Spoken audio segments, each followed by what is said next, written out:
So we left off with this ear ornament from Saipan, Peru, the Molche culture, 300 CE. It's about 5 inches in diameter. It was worn and found in a tomb of the Lord of Saipan. And you can see he is actually pictured here, the Lord of Saipan, with a club and a shield and a necklace of owl beads. He also is wearing little earrings that resemble this ear ornament itself. And he does have a helmet on that actually resembles the helmet that the Lord of Sipan was buried with. And you can see on either side of the frontal facing central figure, there are royal retainers on either side of him in profile. So kind of another example of that duality in Andean art that we talk about. The man that this was buried with is wearing a version of himself as an ear ornament, and you can see there's ear ornaments within the ear ornament. It's just more of that theme that we're seeing of duality and multiplicity that is common in Andean art with this earpiece. So we'll move on to the other two cultures. We're going to move on to the Tiwanaku.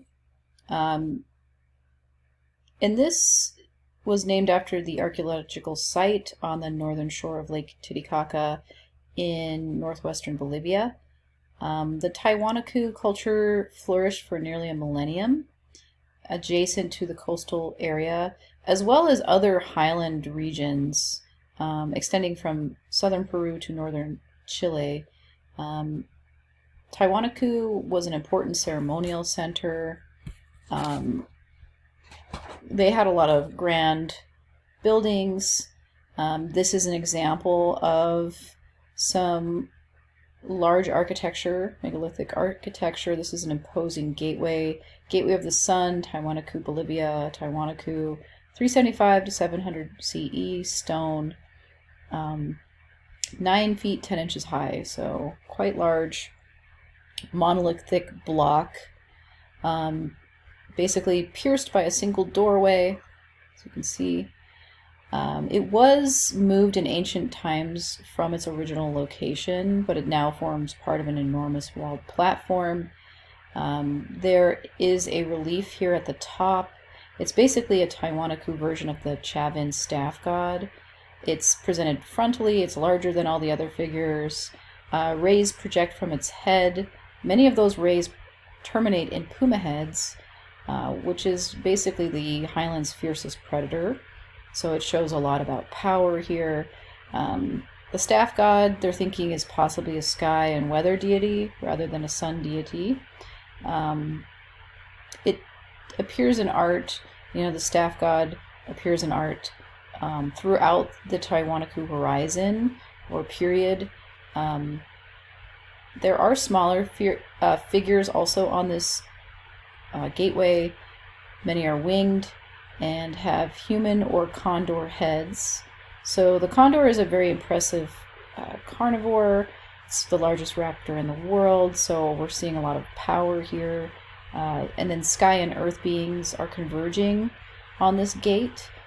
Probably served as a doorway to a sacred area or a place of transformation. At one point, these reliefs were colorfully painted. And apparently the figure's eyes once had some sort of inlay, probably turquoise and gold.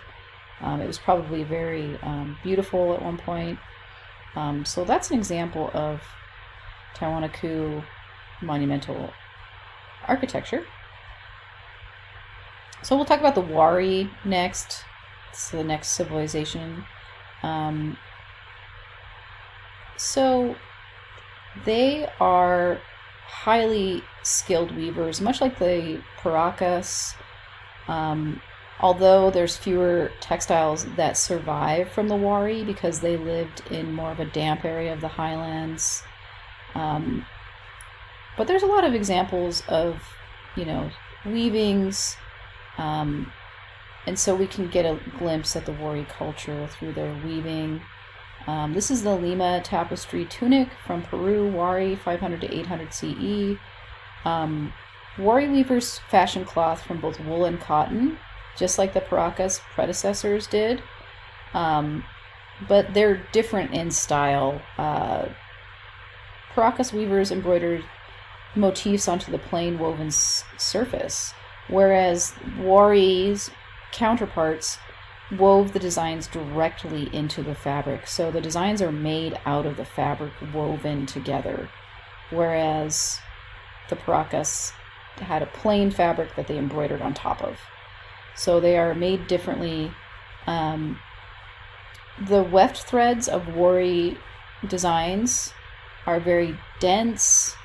It's known as tapestry when you weave the design into the actual fabric.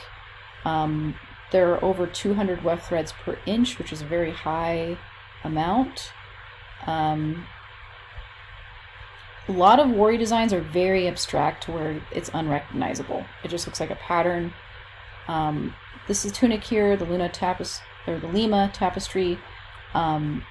Each figure is, compressed in a different way, and then they place these figures in vertical rows between narrow red bands of plain cloth, red plain cloth here. So it's very abstract. It looks like a pattern. And this must have been a prestige garment made for the elite. There was definitely still that close connection that existed between clothing and status in the Wari culture, much like other societies, especially in the Inca Empire, that eventually would dominate the Andean South America region. So, and that basically concludes our chapter. We will start on North America in the next video.